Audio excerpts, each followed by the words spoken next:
Today we're going to be using our sourdough starter discard to make some delicious popovers. Popovers are characterized by their light and airy texture and their crispy golden exterior. They're a very delicate baked good and very versatile too, because they really go great with sweet jams, butter, creamy spreads, savory spreads. Historically, popovers have their roots in American cuisine, but they originally derived from Yorkshire pudding, which is a traditional English dish. And over time, popovers have really become a staple for a lot of people, just because of how delicious they are and how well they go with other things. And they're pretty easy to make. Let me show you how to make them.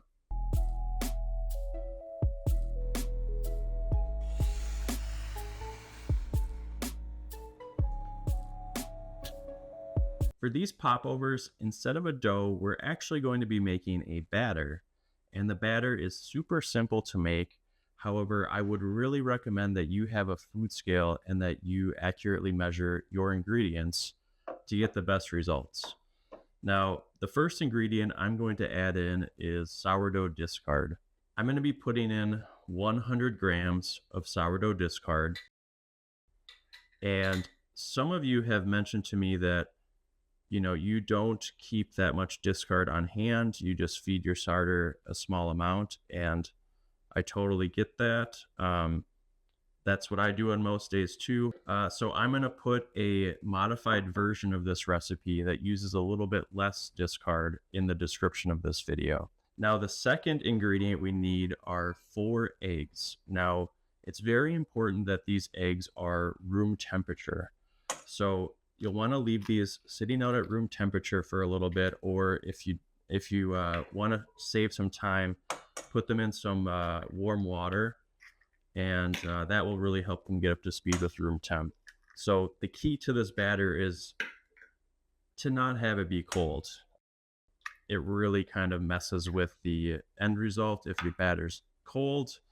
So we want everything to be at least room temperature. The next thing we need is 290 grams of milk. Now, you can use any kind of milk you want. I'm using 1% here. Some people like to use whole milk.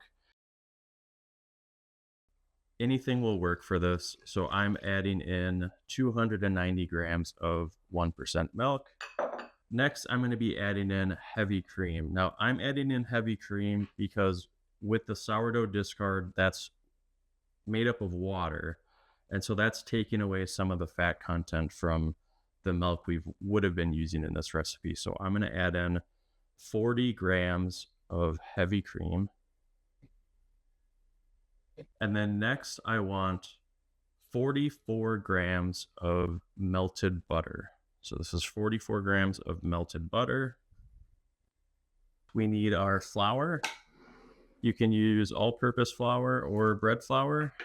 You'll want to add in 140 grams.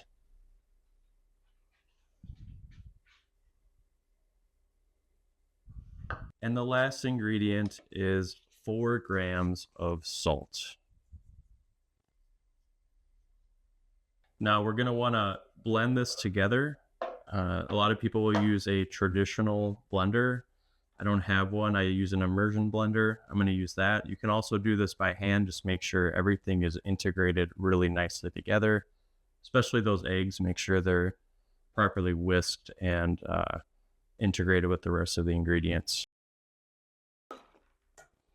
All right, so that's all blended together. Now we're going to let this sit for about 10 minutes just to settle down a little bit. So the next part of this process is a little tricky. Now, in a perfect world, you'll have one of these, which is a popover pan. And this is ideal for popovers, obviously, given the name of it, because it really allows them to kind of shoot up as they're baking, and you get those nice, tall popovers as an end result. However, you can also use a muffin tin. Now, the end result from using a muffin tin isn't going to be as great as it would be from using a popover tin, because these are a lot more shallow than a popover tin is. And so while you can still make pretty great popovers with this, if you have a popover tin, I would highly recommend that. The next thing you want to do is turn your oven on. You want your oven to be 450 degrees Fahrenheit or 230 degrees Celsius.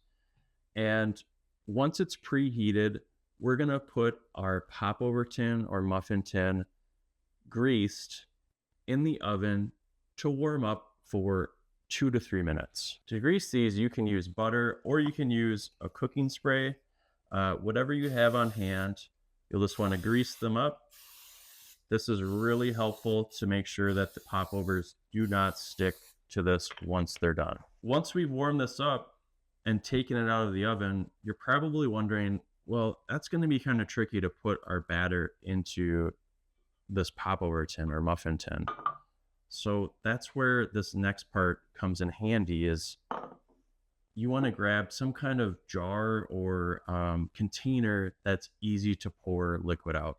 So I made everything in this mixing bowl. I probably could have put everything in here and used an immersion blender in this jar, but what I'm going to do is just dump the batter into this mason jar I have, or whatever you might have. And that way, once my popover tin is done preheating, I can just simply pour these in and make it easier on myself. Now, with popovers, we do not want to open the oven at all when they're baking. It can completely ruin everything. And with these popover tin or muffin tins, it's pretty easy for our batter to shoot up and potentially spill out.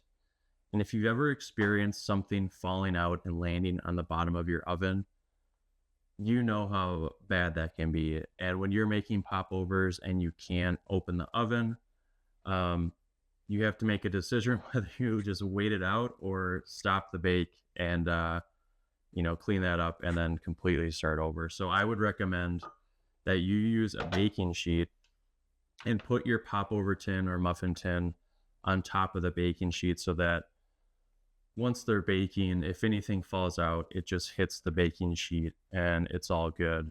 You can continue on your bake. That's just a pro tip from personal experience I have. So let's preheat this for 2 to 3 minutes, and then we're gonna add our dough in. All right, so our popover tin has had a chance to preheat. Now we're gonna pour our batter in as evenly as possible in all 6 of these.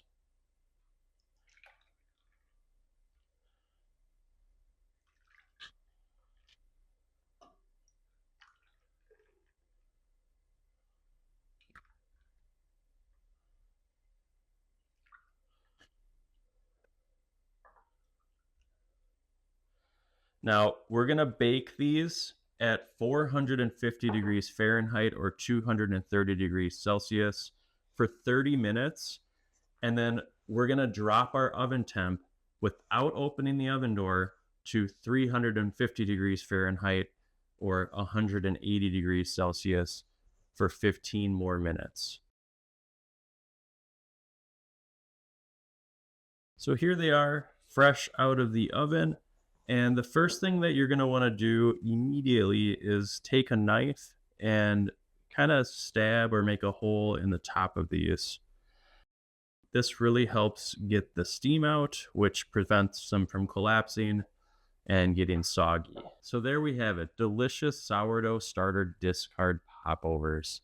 Now these are nice and light and airy, and because we greased our pan, we could just pull them right out.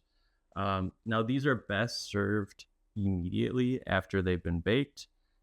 When they're nice and warm and fresh from the oven, the exterior is nice and crispy. And once they've had a chance to cool down, that exterior softens up a little bit. Don't get me wrong, they still taste delicious after they've been cooled down. But this is really the perfect time to eat them fresh from the oven. Now, a lot of people like to add inclusions, flavor inclusions to their batter, and you can certainly do that. I like to just have this base recipe and then add additional flavors with the toppings I put on after, like butter or infused butter or different types of jams or whatever I feel like adding onto that, depending upon the situation. I find that to be a little better just because then I don't have to worry about the inclusion possibly messing up the dough. But that's something to keep in mind is these are very versatile. You can add all sorts of flavors to these. Now, with that being said, I hope you enjoyed this. This was a very simple and quick way to use your sourdough starter discard. These are super delicious. And if you try these, I would love to hear from you and how it went. So leave a comment below. All right. Well, happy baking, everyone.